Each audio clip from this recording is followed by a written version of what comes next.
Hello बच्चों, welcome to our YouTube channel career planet. Myself Surendra Gurwani और हम discuss कर रहे थे chapter alternating current for class 12th NEET and JEE.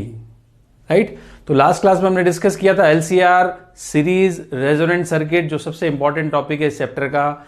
तो उसके हमने प्रॉपर्टीज पढ़ी थी, रेजोनेंट फ्रीक्वेंसी और इम्पीडेंस का फॉर्मूला, इम्पीडेंस और current, power, half power frequencies, bandwidth और क्वालिटी फैक्टर, ये सब हमने लास्ट क्लास में डिस्कस किया था। तो ये जो भी पॉइंट्स या प्रॉपर्टीज हमने एलसीआर रेजोनेंट सर्किट की पढ़ी, और आज हम करने जा रहे हैं इस पे न्यूमेरिकल्स।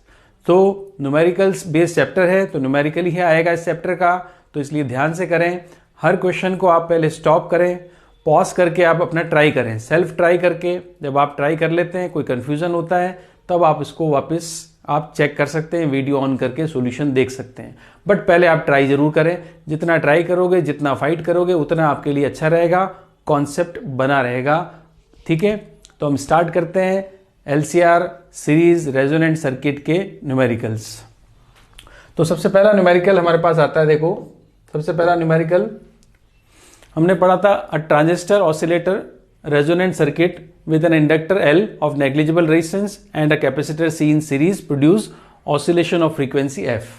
अब frequency F का oscillation frequency F का प्रोडक्शन हो रहा है, एक ट्रांजिस्टर यहाँ पर ऑसिलेटर है। राइट, तो आपने रेजोनेंट फ्रीक्वेंसी पढ़ी थी, यहाँ पे बोला है रेजोनेंट सर्किट है। तो रेजोनेंट सर्किट है तो रेजोनेंट फ्रीक्वेंसी है, रेजोनेंट फ्रीक्वेंसी दे रखी है आपको F। राइट, F दे रखा है।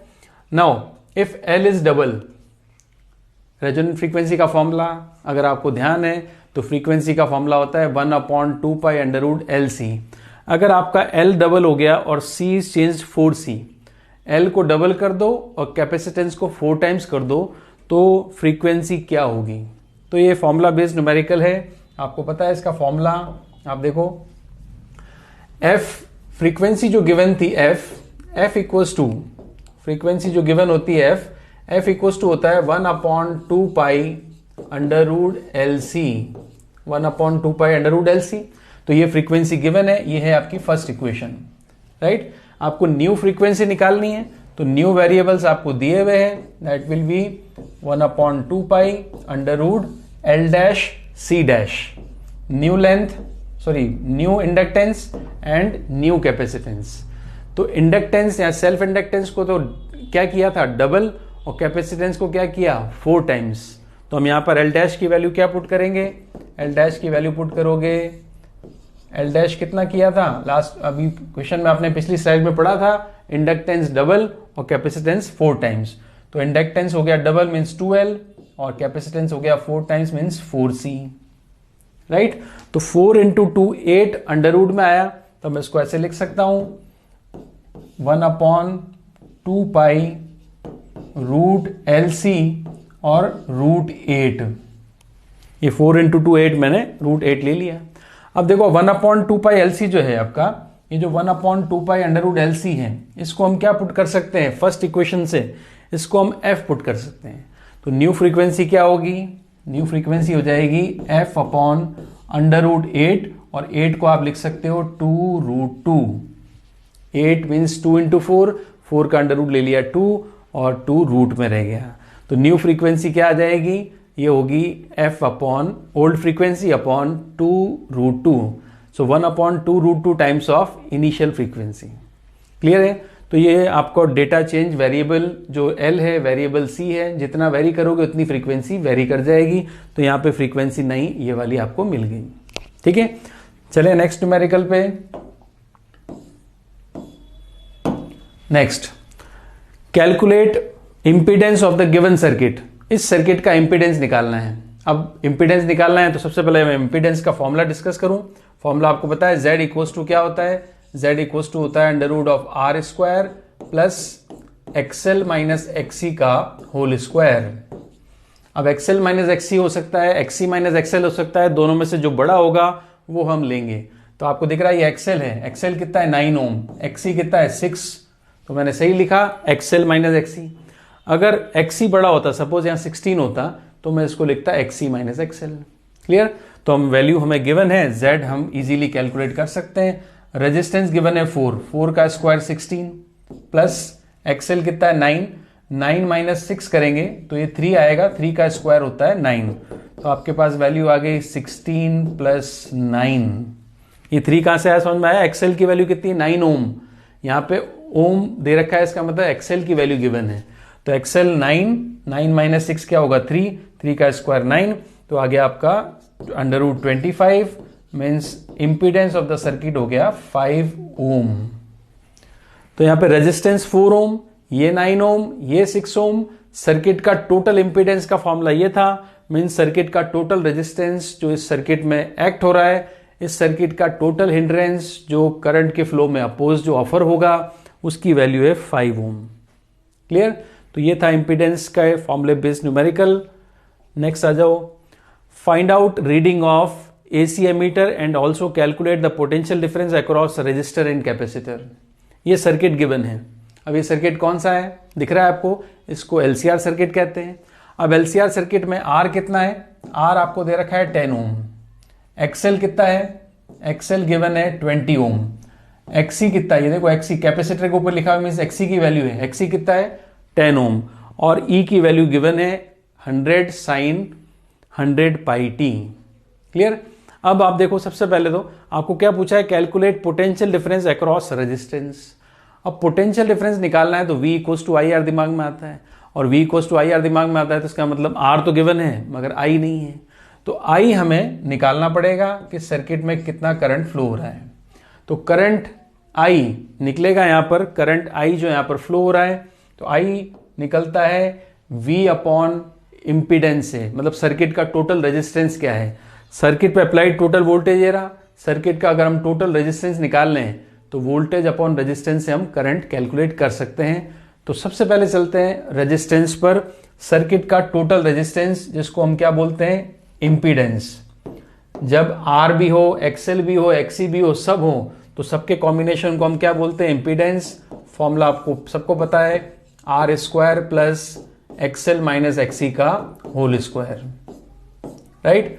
तो R की वैल्यू है 10, तो 10 का square 100 plus again XL minus XC, तो XL कितना है? 20, XC कितना है?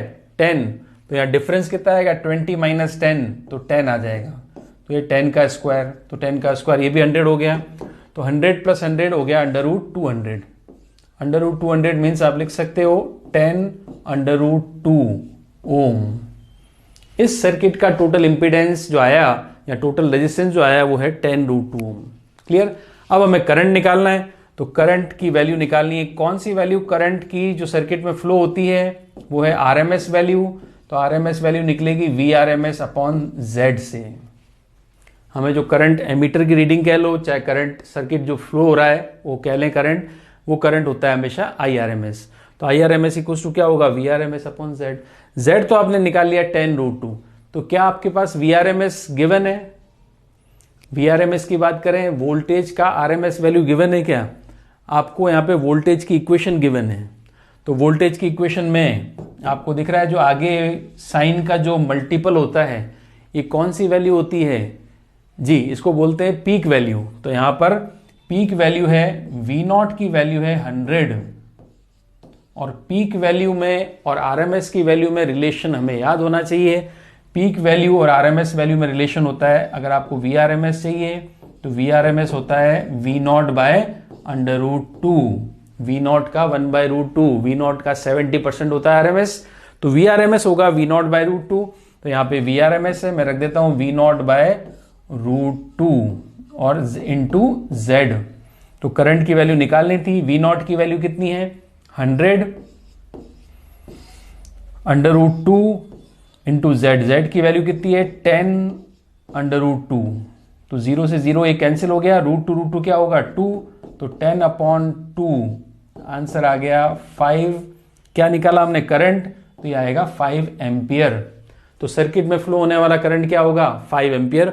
अगर आपसे रीडिंग ऑफ एमीटर पूछते तो आप बोलते 5 एम्पियर। अब करंट मिल गया मुझे, कितना करंट फ्लो हो रहा है सर्किट में? 5 एम्पियर का, राइट? अब पूछा क्या? देखो, calculate potential difference across resistor and capacitor. तो हमें निकालना है VR। हमें क्या निकालना रहेगा? VR। फिर हमें निकालना है VC। VR और VC दोनों निकालना है। करंट हमारे पास है, रेजिस्टेंस हमारे पास है, चाहे कैपेसिटर का हो, चाहे इंडक्टर का हो, चाहे रजिस्टर का हो, तो हम वी आर और वी सी हम निकाल सकते हैं। यहां से वैल्यू हटा दूं, मैं यहां पे लिखता हूं V R V C. So first आपसे पूछा है वी आर, तो वी आर इक्वल टू क्या होता है? वी आर इक्वल टू होगा आई इंटू आर। करंट कौन सा लेंगे? I R M S. I कितना है? 5, तो 5 इंटू आर कितना है? 10, तो ये आ गया 50 वोल्ट। तो रेजिस्टेंस पर पोटेंशियल ड्रॉप आएगा 50 वोल्ट का, राइट। दूसरा पोटेंशियल डिफरेंस पूछा है अक्रॉस कैपेसिटर, तो कैपेसिटर का पोटेंशियल डिफरेंस भी निकाल सकते हैं। पोटेंशियल डिफरेंस निकालने के लिए सिंपल फॉर्मूला यूज करोगे, VC equals to I. R की जगह अब क्या आएगा? बिकॉज कैपेसिटर है तो एक्सी यूज करेंगे। क्लियर? तो आई तो हो गया 5 और एक्सी की वैल्यू कितनी है? 10, तो ये हो गया 5 इंटू 10, अगेन ये भी क्या आ गया? 50 वोल्ट। तो कैपेसिटर के अक्रॉस पोटेंशियल आएगा 50 वोल्ट और रेजिस्टर के अक्रॉस भी पोटेंशियल आएगा 50 वोल्ट। क्लियर? Z निकाला, Z को वोल्टेज में डिवाइड किया। वोल्टेज कौन सा लेना है ध्यान से देखना। हमें करंट निकालना है, तो करंट जो फ्लो होता है या एमीटर में जो फ्लो होता है करंट, वो आरएमएस होता है, इसलिए हमें V R M S upon Z से करंट निकालना पड़ेगा। और फिर करंट आ गया तो current into resistance, current into XC, potential difference आपको मिल गया। क्लियर? होप आपको क्वेश्चन समझ में अच्छे से समझ में आया होगा। चलें आगे, नेक्स्ट अगले क्वेश्चन पे आ जाओ।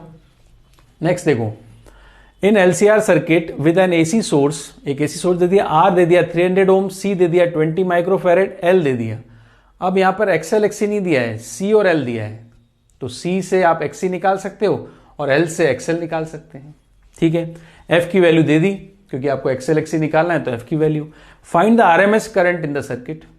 अब आरएमएस करंट, ठीक है, तो करंट निकालने के लिए एलसीआर सर्किट है, वही करंट का फॉर्मूला क्या होता है? V upon Z, V R M S upon Z.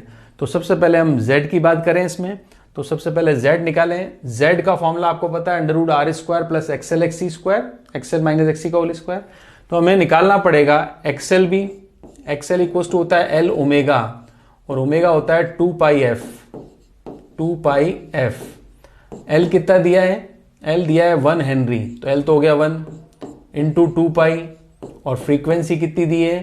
Frequency दे दी 50 अपॉन पाई, तो पाई से पाई कैंसिल करेंगे, एक्सएल की वैल्यू आ जाएगी 100 ओम, राइट। फिर आएगा एक्सी, एक्सी की वैल्यू होती है 1 अपॉन सी ओमेगा, 1 अपॉन सी ओमेगा मीन्स 1 अपॉन सी इंटू 2 पाई एफ। क्लियर? तो सी की वैल्यू कितनी है? सी की वैल्यू दे दी आपको, देखो सी की वैल्यू कितनी है? 20 माइक्रोफेरेड, तो सी आ गया 20 micro, micro means 10⁻⁻⁶ into pi और इंटू 2 पाई। सी की वैल्यू पुट की इंटू 2 पाई और इंटू एफ, एफ हमने पहले भी रखा था, वापिस रख देंगे 50 अपॉन पाई। अब पाई से पाई कैंसिल, 50 इंटू 2 100 हो गया, और एक जीरो ये रहा, तो हम इसको सॉल्व कर सकते हैं। देखो आपके पास 10⁻⁻⁶ है, इसको ऊपर ले जाता हूं तो 10⁻⁶ हो गया, नीचे वैल्यू मिलेगी 2 0 20, एक जीरो ये रहा, और 2 इंटू 50 क्या होता है? 100, ये 100 ही आ गया। तो यहां पर अपने पास 3 जीरो है और यहां पर 10⁻⁶ है, तो 3 जीरो अगर कैंसिल करूं तो ऊपर 3 जीरो बचेंगे, मीन्स 1000 डिवाइड बाय 2, ये 3 जीरो मैंने कैंसिल कर दी, तो 1000 डिवाइड बाय 2, तो एक्सी की वैल्यू आ गई 500 ओम। एक्सएल कितना है? 100 ओम, एक्सी कितना है? 500 ओम, और आर डायरेक्ट गिवन होता है, वो कितना है? 300 ओम। क्लियर? तो हम अब क्या निकालें? हम अब Z निकालेंगे। सबसे पहले Z होता है under root of R square plus, अब क्या फॉर्मूला लगाओगे Z का? R square plus XL minus XC लगाएं कि एक्सी माइनस एक्सएल लगाएं? बताओ, एक्सी माइनस एक्सएल लगाएं कि एक्सएल माइनस एक्सी लगाएं? एक्सएल कितना है? 100, एक्सी कितना है? 500, तो यहां पर बड़ा कौन है? एक्सी, तो फॉर्मूला लगेगा एक्सी माइनस एक्सएल का स्क्वायर, राइट। तो ये वैल्यू पुट करके Z निकाल लेते हैं। Z की वैल्यू आ जाएगी अंडर रूट आर, आर कितना है? 300, तो 300 मीन्स 3 का स्क्वायर 9, 0 0 0 0, 300 का स्क्वायर कर दिया, प्लस एक्सी माइनस एक्सएल कितना है? एक्सी कितना है? 500, एक्सएल कितना है? 100, तो 500 माइनस 100 कितना हुआ? 400, तो 400 का स्क्वायर, 4 का स्क्वायर 16, 0000, 400 का स्क्वायर ही आ जाएगा। ठीक है, 400 में 2 जीरो थे, स्क्वायर करते 4 जीरो हो गए, 4 का स्क्वायर 16। अब यहाँ पर टोटल करेंगे तो z की वैल्यू, अगर अब आप 4 जीरो इसमें भी हैं, 4 जीरो इसमें भी है, कॉमन ले लें तो 100 तो बाहर आ गया। अंडर रूट में बचेगा 9 + 16, और 9 + 16 आपको पता है 25, और 25 का अंडर रूट 5, तो 5 × 100 z आ गया 500 ओम। क्लियर? तो z की वैल्यू आ गई 500 ओम। अब हम करंट निकाल सकते हैं इजीली। RMS करंट चाहिए था हमें, तो RMS करंट हम निकाल सकते हैं। RMS करंट हमें चाहिए तो IRMS फॉर्मूला आपको पता है, IRMS क्या होगा, VRMS अपॉन Z। तो VRMS की वैल्यू गिवन है क्या आपको? कौन सा वोल्टेज गिवन है? ये रहा ERMS गिवन है, देखो तो 50 वोल्ट गिवन है, तो VRMS यहाँ ERMS वैल्यू गिवन है, तो VRMS आपको दे दिया 50, Z आपने निकाल लिया 500, तो करंट की वैल्यू आ जाएगी 1/10 मीन्स 0.1 एम्पियर। तो सर्किट में फ्लो होने वाला करंट होगा 0.1 एम्पियर। क्लियर है? चलो नेक्स्ट आ जाओ। अब आपको समझ में आ रहा है क्वेश्चन कैसे कैसे हो रहा है। Z का फॉर्मूला इंपॉर्टेंट है, I निकालना है। अब अगला क्वेश्चन आ जाओ, देखो for what frequency the voltage across resistance R will be maximum. Language change करके पूछा है, आपको पता है R पर वोल्टेज कब मैक्सिमम होगा, ये आपको पूछा है। तो R पर वोल्टेज कब मैक्सिमम होता है? ये होता है VR, यहाँ होता है VC, यहाँ होता है VL, और ये अप्लाइड वोल्टेज होता है V। तो आपको पता है अगर ये VC और VL इक्वल होंगे तो ये अपोजिट फेज में होते हैं और ये एक दूसरे को कैंसिल कर देते हैं, और VC और VL अगर इक्वल हो गए तो रेजोनेंस की कंडीशन आती है, तो VR की वैल्यू V के इक्वल हो जाती है, मतलब अप्लाइड वोल्टेज पूरा का पूरा रेजिस्टेंस पर आ जाता है। तो रेजिस्टेंस पर मैक्सिमम वोल्टेज कब आएगा? जब फ्रीक्वेंसी पूछी आपसे, कब कौन सी फ्रीक्वेंसी पर VR मैक्सिमम होगा, इसका मतलब ये बात करना चाह रहा है रेजोनेंस की, और रेजोनेंट फ्रीक्वेंसी का फॉर्मूला आपको पता है। Resonant frequency F0 equals to 1/2 pi √LC, right. और यहां पर क्या वैल्यू गिवन है, देखो ये 1/पाई माइक्रोफेरेड, 1/पाई हेनरी, ये L और C की वैल्यू गिवन है, हम पुट करके निकाल सकते हैं। 1/2 पाई √L की वैल्यू कितनी है 1/पाई इंटू C की वैल्यू कितनी है 1/पाई इंटू 10⁻⁻⁶, राइट। तो अंडर में ये आ गया पाई, दो बार पाई आ गया, तो 1/पाई का स्क्वायर है, तो अंडर में 1/पाई बचेगा। 10⁻⁻⁶ का अंडर रूट निकालोगे 10⁻⁻3 बचेगा। तो मैं इसको सॉल्व कर लेता हूं, देखो 1/2 पाई इंटू ये दोनों का अंडर रूट लें, स्क्वायर है तो अंडर रूट लेंगे तो 1/पाई आएगा, इंटू 10⁻⁻3 आएगा। 6 का अंडर रूट 3 होता है, राइट। और 1/पाई दो बार है, स्क्वायर हो गया तो पाई आ गया। अब पाई से पाई कैंसिल हो गया, क्लियर। तो 10⁻⁻3 ऊपर जाएगा मीन्स 1000, 1000/2 क्या आ गया 1000/2 आ गया 500, और ये क्या निकाला हमने फ्रीक्वेंसी, तो यूनिट होगी 500 हर्ट्स, क्लियर। इस फ्रीक्वेंसी पे VR मैक्सिमम होगा। So moving to next question. A capacitor, a resistor and 40 millihenry inductor are connected in series of frequency 60 Hz. Calculate the capacitance of capacitor if the current is in phase with the voltage.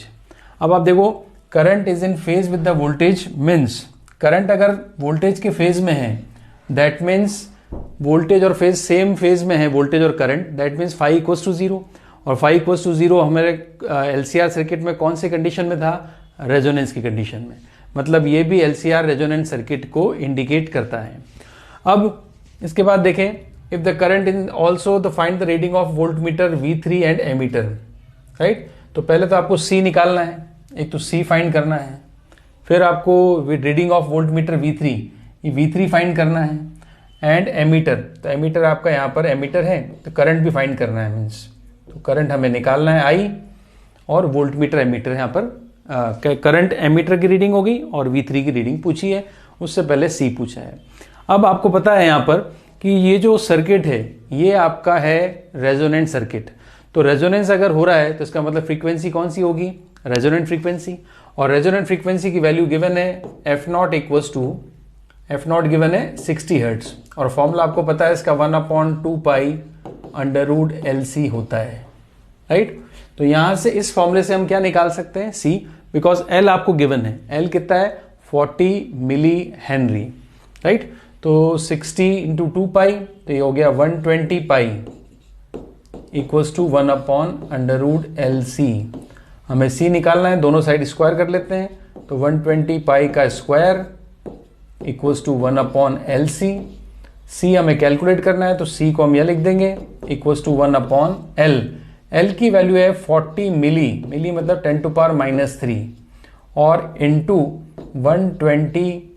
120 और पाई का square upon ले सकते हैं approx 10। Clear. तो यहां पर हमें C की वैल्यू निकालनी है। अब यहां पर हमें डिवाइड करेंगे तो C की वैल्यू मिलेगी, तो C की वैल्यू आ रही है 1/40 इंटू 10⁻³ इंटू 120 इंटू 10 आया पाई स्क्वायर की जगह पर। अब आप इसको सॉल्व करोगे तो आपको आंसर मिलेगा, आंसर मिल जाएगा आपको 176 माइक्रोफेरेड। C की जो वैल्यू आएगी वो आ जाएगी 176 माइक्रोफेरेड। कैलकुलेट करने के बाद मिल जाएगा आपको। तो सबसे पहले हमने यहाँ पर C निकाल दिया। अब C के बाद आपसे पूछा है reading of voltmeter and ammeter. तो वोल्ट मीटर की रीडिंग मतलब V इक्वल्स टू IR होता है, तो पहले तो I निकालें।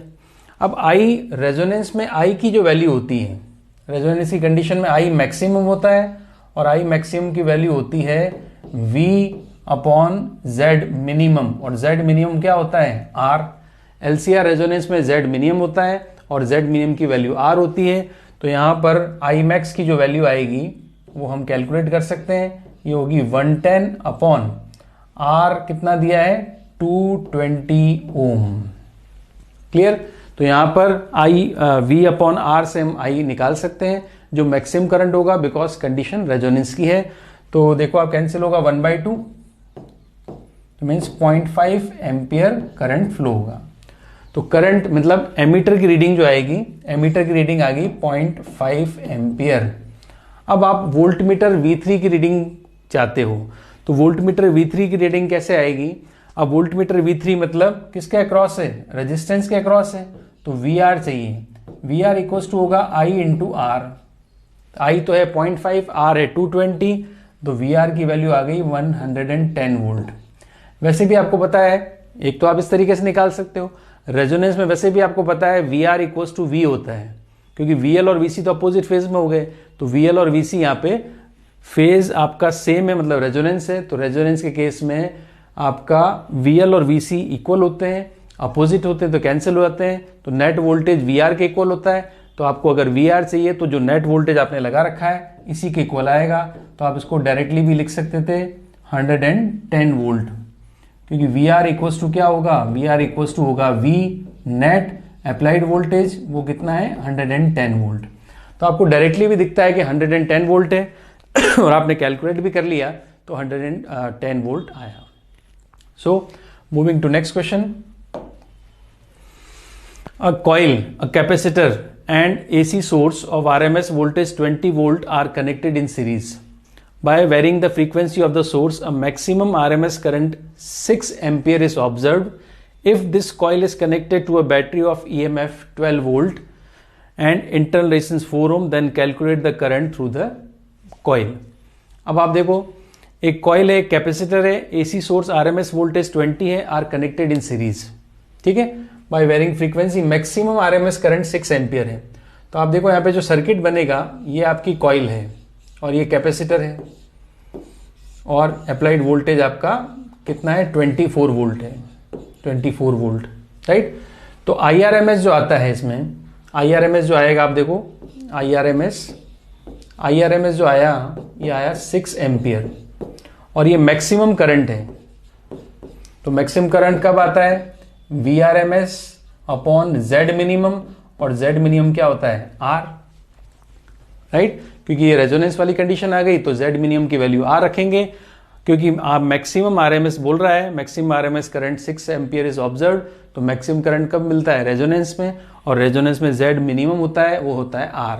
तो सबसे पहले हम यहाँ पे R कैलकुलेट कर सकते हैं। R इक्वल्स टू होगा VRMS अपॉन करंट को डिवाइड कर दें 6 एम्पियर। तो VRMS कितना दिया है 24 वोल्ट, तो 24/6 ये आ गया 4 ओम रेजिस्टेंस आ गया किसका, कॉइल का। अब यहां पर जो रेजिस्टेंस होगा कॉइल का कहते हैं, वायर का कह लें, इस सर्किट का जो रेजिस्टेंस है या इस कॉइल का जो रेजिस्टेंस है वो है 4 ओम। इंडक्टेंस अलग है, कैपेसिटेंस अलग है, बट कॉइल किसकी बनती है, वायर की, तो वायर का रेजिस्टेंस इग्नोर नहीं कर सकते। तो यहां पर हमने क्या निकाला रेजिस्टेंस, वो कितना आया 4 ओम। अब आपको बोला है इसी कॉइल को एक बैटरी के साथ कनेक्ट करें। ये जो कॉइल है आपकी, इस कॉइल को बैटरी से कनेक्ट करेंगे। डीसी बैटरी है, तो डीसी बैटरी कितने वोल्ट की है, 12 वोल्ट की है, राइट। और उसका इंटरनल रेजिस्टेंस दे रखा है 4 ओम। तो बैटरी का खुद का इंटरनल रेजिस्टेंस है, तो हम यहां पर बैटरी बनाएंगे तो बैटरी के साथ उसका खुद का इंटरनल रेजिस्टेंस बनाते हैं, ठीक है। और इंटरनल रेजिस्टेंस कितना है 4 ओम है, राइट। ये जो कॉइल है इसका रेजिस्टेंस हमने निकाला, ये कितना था, ये भी 4 ओम था, ठीक है। और इसका एक्सेल जो भी होगा, एक्सेल की हमें यहाँ पे रिक्वायरमेंट नहीं है, क्योंकि डीसी सर्किट में एक्सेल की वैल्यू क्या होती है 0। डीसी सर्किट की फ्रीक्वेंसी 0 होती है, XL equals to L omega होता है, तो ओमेगा 0 मीन्स एक्सेल 0, राइट। तो अप्लाइड वोल्टेज कितना है बैटरी का 12 वोल्ट, 12 वोल्ट बैटरी का वोल्टेज है। अब अगर इस कॉइल को बैटरी से कनेक्ट किया तो उसने करंट पूछा है आपसे, तो आप मुझे बताओ रेजिस्टेंस कॉइल का कितना है 4, इंटरनल रेजिस्टेंस कितना है 4, बैटरी कितनी है 12 वोल्ट। तो हम यहाँ पर आर इक्वलेंट निकालेंगे सबसे पहले, इस सर्किट का आर इक्वलेंट 4 ओम, तो कॉइल का रेजिस्टेंस है और बैटरी का इंटरनल रेजिस्टेंस 4 ओम है, तो आर इक्वलेंट आ गया 4 + 4, 4 + 4 कितना हो गया 8 ओम, ठीक है। अब करंट निकालना है, तो करंट इक्वल्स टू क्या होगा V/R। तो वोल्टेज कितना है, वोल्टेज दे दिया 12 वोल्ट और करंट R है आपका 8 ओम, टोटल रेजिस्टेंस R 8 ओम है, 4 + 4 8 ओम, तो करंट की वैल्यू आ जाएगी 12/8 मीन्स आपका ये आ गया 3/2 मीन्स 1.5 एम्पियर, 1.5 एम्पियर, ये इसका आंसर है। क्लियर, क्योंकि ये कॉइल थी, कॉइल का रेजिस्टेंस हमने निकाला 4, इसको कॉइल को आपने बैटरी के साथ जोड़ा, बैटरी का भी 4 + 4 8 और बैटरी का वोल्टेज 12 दिया, 12/8 मीन्स आपका आ गया 6/4 3/2 हो गया, 1.5 एम्पियर करंट आ गया। Clear. Now moving to next question. अगला क्वेश्चन देखो, radio receiver receives a message at 300 meter band, 300 meter band का मैसेज रिसीव कर रहा है। If the available inductance is 1 milli henry then calculate required capacitance. अब जैसा कि मैंने आपको बताया था, resonance LCR series circuit radio tuning में यूज होता है। तो रेडियो ट्यूनिंग में जो रेडियो है उसकी ट्यूनिंग करते हैं हम नॉब से, कैपेसिटी चेंज करते हैं और फ्रीक्वेंसी मैच करते हैं, आने वाले मैसेज सिग्नल के साथ फ्रीक्वेंसी हमारी मैच करती है, तभी हमें रेडियो में क्लियर और एक अच्छा साउंड सुनाई देता है। तो रेडियो का जो रिसीवर है वो मैसेज रिसीव कर रहा है कितने बैंड पर, 300 मीटर। तो 300 मीटर बैंड दे रखा है, इसका मतलब लैम्डा की वैल्यू है 300 मीटर, राइट। अगर आपको लैम्डा दे रखा है, क्योंकि रेडियो कौन सी वेव्स रिसीव करेगा, रेडियो वेव्स, और रेडियो वेव्स होती हैं इलेक्ट्रोमैग्नेटिक वेव्स। सो इन वेव्स की स्पीड होगी लाइट की स्पीड c 3 × 10⁸ और c इक्वल्स टू होता है f lambda, c equals to होता है f लैम्डा, n लैम्डा या म्यू लैम्डा। तो यहां से क्या हम फ्रीक्वेंसी निकाल सकते हैं, बिल्कुल। फ्रीक्वेंसी कैसे आएगी, c/λ से, c equals to f lambda होता है, तो f इक्वल्स टू क्या होगा c/λ, तो c की वैल्यू हो गई 3 × 10⁸ अपॉन लैम्डा, लैम्डा की वैल्यू है 300 मीटर, राइट। 3 से 3 कैंसिल होगा, 2 0 कैंसिल कर दो, तो फ्रीक्वेंसी आ गई 10⁶ हर्ट्ज। इस फ्रीक्वेंसी पर रेडियो सिग्नल्स को रिसीव कर रहा है और एक रेजोनेंस बना रहा है। इसका मतलब रेडियो की फ्रीक्वेंसी और मैसेज की फ्रीक्वेंसी मैच करती है और सिग्नल अच्छे से रिसीव हो रहा है। अब ये फ्रीक्वेंसी अगर रेजोनेंट फ्रीक्वेंसी है 10⁶, तो हम C निकाल सकते हैं, हमें L तो गिवन ही है, तो C इजीली निकाल सकते हैं। यही अगर रेजोनेंट फ्रीक्वेंसी है तो रेजोनेंट फ्रीक्वेंसी की वैल्यू 10⁶ और इसकी फॉर्मूला होता है 1/2π अंडर रूट एल सी, हमें सी निकालना है तो मल्टीप्लाई करें 2 pi into 10 to power 6 equals to 1 upon under root L C, right. Under root L C को उधर ले आते हैं, अंडर रूट एल सी इक्वल्स टू हो जाएगा 1 upon 2 pi into 10 to power 6, both side square करते हैं ताकि अंडर रूट आपका हट जाए। तो अंडर रूट हटाने के लिए एल और सी इक्वल्स टू इधर स्क्वायर करेंगे तो 2 का स्क्वायर 4, पाई का स्क्वायर हम अप्रॉक्स 10 ले सकते हैं और 10 टू पावर 6 का स्क्वायर हो जाएगा 12। क्लियर। अब हमें क्या चाहिए सी, तो हमें एल को डिवाइड करना पड़ेगा। एल कितना दिया है 1 मिली हेनरी, तो एल को इधर डिवाइड कर देते हैं 1 मिली हेनरी, तो इसको अगर मल्टीप्लाई करें तो ये आएगा 4 इंटू 10 टू पावर 13 और 1 मिली हेनरी 1 मिली मतलब 10 टू पावर -3 होता है। ठीक है, तो जीरो अगर काउंट करें, जीरो कैलकुलेट करें तो -3 और 13 है, कैंसिल होगा तो 10 टू पावर 10 बचेगा। तो हमारे पास वैल्यू बचेगी 10 to power 10 means 1 upon 4 into 10 to power 10। Capacitance की वैल्यू आने वाली है यहाँ पर, ये वैल्यू आ गई हमारे पास। तो 1 अपॉन 4 को हम लिख सकते हैं 0.25, तो 0.25 इंटू 10 टू पावर -10 फेरेड। ठीक है, अब इसको हम नैनो फेरेड, पिको फेरेड, माइक्रो फेरेड जिसमें हमें कन्वर्ट करना हो हम कन्वर्ट कर सकते हैं। बट कैपेसिटेंस का आंसर आ गया, कैपेसिटेंस ऑफ कैपेसिटर है 0.25 into 10 to power -10 farad. Clear. So ये था हमारा ये वाला क्वेश्चन रेजोनेंस पर बेस्ड। नेक्स्ट क्वेश्चन पे आ जाओ। अगला क्वेश्चन देखो, in the given circuit find the reading of ammeter. ये एमीटर है एंड वोल्टमीटर, और ये वोल्टमीटर है। तो वोल्टमीटर हमने कहाँ लगा रखा है, वोल्टमीटर आपने लगा रखा है इसमें एल और सी के अक्रॉस, ये वोल्टमीटर है। वोल्टमीटर हमने लगा रखा है एल और सी के अक्रॉस, तो एल और सी के साथ कंबाइंड वोल्टमीटर आपने लगा रखा है। क्लियर। और फ्रीक्वेंसी और वैल्यू वोल्टेज की इक्वेशन भी आपको दे रखी है। तो हमारे आप सबसे पहले यहां पर आप बताओ ये करंट कैसे निकलता है, करंट कैसे निकलता है, और क्या ये रेजोनेंस सर्किट है, एलसीआर सर्किट है या नहीं है, पहले आप ये चेक करोगे। एलसीआर सर्किट अगर रेजोनेंस होता तो हम क्या करते हैं, करंट इजीली निकाल लेते हैं V अपॉन R से, क्योंकि R Z मिनिमम होता है, वो R के इक्वल होता है। बट यहाँ पर क्या Z मिनिमम है, क्या एलसीआर रेजोनेंस हो रहा है यहाँ पर, वो आप कैसे पता करोगे। आपको फेज डिफरेंस 0 नहीं दिया, आपको इंडक्टर और कैपेसिटर पे वोल्टेज इक्वल नहीं दिया, आपको VL is not equal to VC। देखो हम लिख सकते हैं VL is not equal to VC है because XL is not equal to XC। XL कितना है, XL है 20 ओम, ये XL हो गया, और XC है आपका 10 ओम। तो जब XL XC अलग है तो VL VC भी अलग अलग होंगे, और VL VC अलग अलग है, दैट मीन्स रेजोनेंस तो नहीं है। तो हम यहाँ पर सबसे पहले Z निकालेंगे। तो Z की वैल्यू निकाल लें। Z इक्वल टू क्या होगा, under root of R square, R दिया है 10, R स्क्वायर प्लस इनका डिफरेंस क्या होगा 20 माइनस 10, तो 10 आ जाएगा, ये भी 10 का स्क्वायर। तो Z की वैल्यू आ गई 10√2 ओम। ठीक है, तो ये Z आ गया 10√2 ओम। अब Z की वैल्यू मिल गई तो हम करंट निकाल सकते हैं। करंट की वैल्यू आ जाएगी हमारे पास IRMS सही है। IRMS कैसे आता है, VRMS अपॉन Z से। तो Z की वैल्यू क्या है 10√2। ERMS या VRMS की वैल्यू कितनी है, ये हमारे पास इक्वेशन में 50 गिवन है। तो साइन का जो मल्टीपल होता है तो पीक वैल्यू होती है।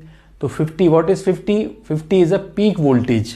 तो VRMS कैसे आएगा, VRMS होता है V0/√2 इंटू Z।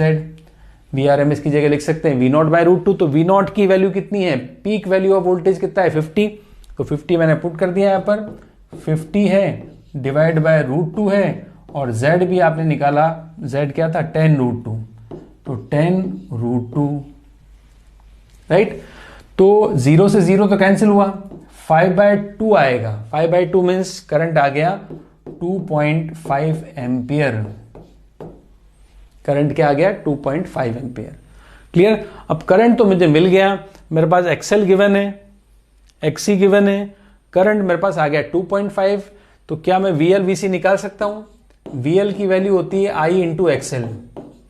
आई आपने अभी निकाला, आई कितना था 2.5, राइट। आई आपने निकाला 2.5 इंटू एक्सएल। एक्सएल गिवन था, कितना गिवन है 20 से मल्टीप्लाई कर दिया, तो 2.5 इंटू 2 क्या होगा 5 और ये 0, तो 50 वोल्ट VL आया। और VC की वैल्यू आ जाएगी आई XC, तो आई कितना है 2.5, XC कितना दिया 10 ओम, तो ये आ गया आपका 25 वोल्ट। अब VL और VC दोनों मैंने कैलकुलेट किए। VL की वैल्यू आ गई VL की वैल्यू आ गई 50 वोल्ट, VC की वैल्यू आ गई 25 वोल्ट। अब क्या VL पूछा है, क्या इस डायग्राम में VC पूछा है आपसे? ध्यान से देखें क्या पूछा है। ये कॉइल है और ये कैपेसिटर है, वोल्टेज दोनों के साथ कॉम्बिनेशन में लगाया है, कंबाइंड एक ही वोल्टमीटर दोनों पर लगाया है। इसका मतलब हमें नेट वोल्टेज चाहिए दोनों के ऊपर। तो नेट वोल्टेज क्या होगा, देखो नेट वोल्टेज जो आएगा V, वो हमें चाहिए VL और VC का सम। VL और VC का सम, और VL और VC आपको पता है हमें इनको वेक्टर लिया जाता है, क्योंकि VL और VC हम AC पढ़ रहे हैं। AC चैप्टर में VL, VC, VR, I सभी को वेक्टर, सभी को फेजर से लिया जाता है। तो आप बताएं VL और VC नेट वोल्टेज चाहिए, वोल्ट मीटर की रीडिंग है ये, और VL VC का कॉम्बिनेशन है। तो VL और VC में कितना फेज डिफरेंस होता है? VL VC के बीच में फेज डिफरेंस हमने पढ़ा कि VL आपका y एक्सिस पर ऊपर होता है, VC आपका y एक्सिस पर नीचे की तरफ होता है, तो अपोजिट फेज में होते हैं। तो नेट वोल्टेज जो आएगा, रीडिंग ऑफ वोल्ट मीटर जो आएगा, वो आ जाएगा VL माइनस VC। ये माइनस क्यों किया? बिकॉज VL VC के बीच में 180 डिग्री का फेज डिफरेंस है। नेट वोल्टेज आएगा VL माइनस VC। तो VL की वैल्यू है 50 वोल्ट और VC की वैल्यू है 25, तो आंसर आपका आ गया 25 वोल्ट। 25 वोल्ट नेट वोल्टेज होगा। Clear? So now moving to next question.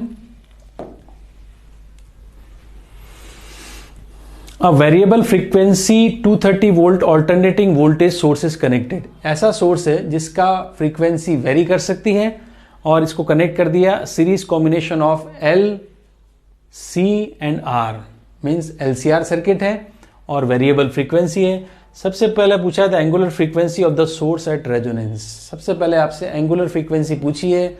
अब एंगुलर फ्रीक्वेंसी, रेजोनेंट फ्रीक्वेंसी मतलब ओमेगा आपसे पूछा है, तो आप इसको सॉल्व कर सकते हैं। 2 मिनट आप पॉज करके आप इसको सॉल्व करें और फिर बाद में इसका सॉल्यूशन देखें। सो ओमेगा इक्वल्स टू, आपने पढ़ा जो रेजोनेंट फ्रीक्वेंसी ओमेगा नॉट, वो तो होता है 1/√LC। L कितना गिवन है? L गिवन है आपको, ये रहा L 5 हेनरी, तो 5 लिख दिया मैंने, 5, L की वैल्यू 5 है। और C कितना गिवन है?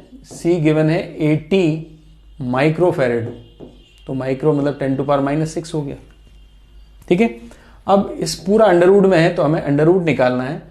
तो ओमेगा नॉट की वैल्यू क्या हो जाएगी? ओमेगा नॉट की वैल्यू आ जाएगी 1/8 इंटू 5 मीन्स 40, और एक 0 ये रहा 400, और 400 के साथ ब्रैकेट में है, 400 के साथ मल्टीपल में है 10⁻⁻6, पूरा अंडरवुड में है। तो क्या हम 400 का अंडरवुड निकाल सकते हैं? क्या हम 10⁻⁻6 का अंडरवुड निकाल सकते हैं? यस। 400 का अंडरवुड क्या होगा? 20, और 10⁻⁻6 का अंडरवुड होगा 10⁻⁻3। इसको ऊपर ले जाता हूं तो 1000 लिख दूंगा मैं, तो 0 से 0 कैंसिल होगा। 100/2, ओमेगा की वैल्यू आ गई 50 रेडियन पर सेकेंड। क्लियर? ओमेगा आ गया 50 रेडियन पर सेकेंड, इसको एंगुलर फ्रीक्वेंसी बोलते हैं। अगर आपको फ्रीक्वेंसी चाहिए तो 1/2π से डिवाइड करके हर्ट्स में फ्रीक्वेंसी भी निकाल सकते हो। अब आपसे पूछा है कि amplitude of current eight resonant frequency. अब रेजोनेंट फ्रीक्वेंसी मतलब condition of resonance, condition of resonance मतलब करंट मैक्सिमम और Z मिनिमम। सो बी पॉइंट में हमें निकालना है करंट, वो भी मैक्सिमम, तो IRMS इक्वल्स टू होगा VRMS अपॉन Z मिनिमम जो होता है R। नॉर्मल अगर रेजोनेंस नहीं होता तो हम Z से डिवाइड करते और Z को सॉल्व करना होता है। अगर रेजोनेंस है तो हमें Z की वैल्यू सीधी R पुट करनी है। तो R कितना दिया है? 40 ओम, और VRMS कितना है? VRMS दे दिया 230 वोल्ट और रेजिस्टेंस दे दिया 40 ओम। ठीक है, तो 230/40 डिवाइड करके हम निकाल सकते हैं यहाँ पर जो एम्पलीट्यूड ऑफ करंट आएगा वो हम सॉल्व कर सकते हैं। तो एम्पलीट्यूड ऑफ करंट निकालोगे 230/40, तो ये वैल्यू आ जाएगी आपके पास 8.13 ampere, 8.13 ampere. Clear? So moving to next question. A series LCR circuit, वही सीरीज एलसीआर सर्किट सबसे इंपॉर्टेंट है, इसलिए सारे न्यूमेरिकल आपको मिल रहे हैं सीरीज एलसीआर के। एल की वैल्यू कितनी गिवन है? 0.12 हेनरी। एल गिवन है 0.12, सी गिवन है 480 नैनोफैरेड, आर गिवन है 23 ohm, is connected to 230 volt variable frequency supply source. So सबसे पहले source frequency for which current is maximum. अब ये तो सिमिलर क्वेश्चन हुआ। सबसे पहले वो फ्रीक्वेंसी निकालो जब करंट मैक्सिमम होता है। तो हमें दिया है एल 0.12 हेनरी, हमें दिया है सी 480 नैनोफैरेड, हमें दिया है आर, वो दिया है 23 ओम। तो करंट मैक्सिमम होता है रेजोनेंट फ्रीक्वेंसी पर। सो हम निकाल लेंगे रेजोनेंट फ्रीक्वेंसी, ये आ जाएगी F0 equals to 1/2 pi under root LC। हम फॉर्मूला लगाएंगे तो 1/2 पाई, एल की वैल्यू हमें पता है, एल की वैल्यू दी हुई है 0.12 हेनरी और सी की वैल्यू है 480 नैनो। नैनो मीन्स हो गया 10⁻⁻9, राइट। तो यहां से हम F0 सॉल्व कर सकते हैं और F0 की वैल्यू यहां से मिलेगी आपको सॉल्व करने के बाद 6.6 इंटू 10⁻² हर्ट्स, ये 9 है। 6.6 इंटू 10⁻² हर्ट्स, इसको सॉल्व करेंगे तो सोर्स फ्रीक्वेंसी मिल जाएगी आपको। अब आपसे बोला है इस न्यूमेरिकल में जो नई चीज एलसीआर सर्किट की है, अभी तक नहीं की थी, वो था क्यू फैक्टर। तो हमें नेक्स्ट में क्यू फैक्टर निकालने को बोला है। So what is Q factor? Quality factor. और क्वालिटी फैक्टर का फॉर्मूला हमने पढ़ा था। क्वालिटी फैक्टर का फॉर्मूला क्या आएगा? क्वालिटी फैक्टर का फॉर्मूला पढ़ा था, याद है आपको? 1/r under root L/C। कैसे आया था? हमने इसको निकाला था। क्वालिटी फैक्टर होता है bandwidth upon resonant frequency, bandwidth upon resonance frequency. तो बैंडविड्थ की वैल्यू R/L और रेजोनेंट फ्रीक्वेंसी की वैल्यू पुट करी हमने, तो हमने निकाला था Q। तो Q का फॉर्मूला ये रहा, Q क्वालिटी फैक्टर होता है रेजोनेंट फ्रीक्वेंसी अपॉन बैंडविड्थ, उससे हमने सॉल्व किया था इसको। सो R की वैल्यू कितनी गिवन है? R की वैल्यू है 23 अंडर रूट L। L कितना गिवन है? 0.12 पुट कर लेंगे और C कितना गिवन है? 480 इंटू 10⁻⁻9।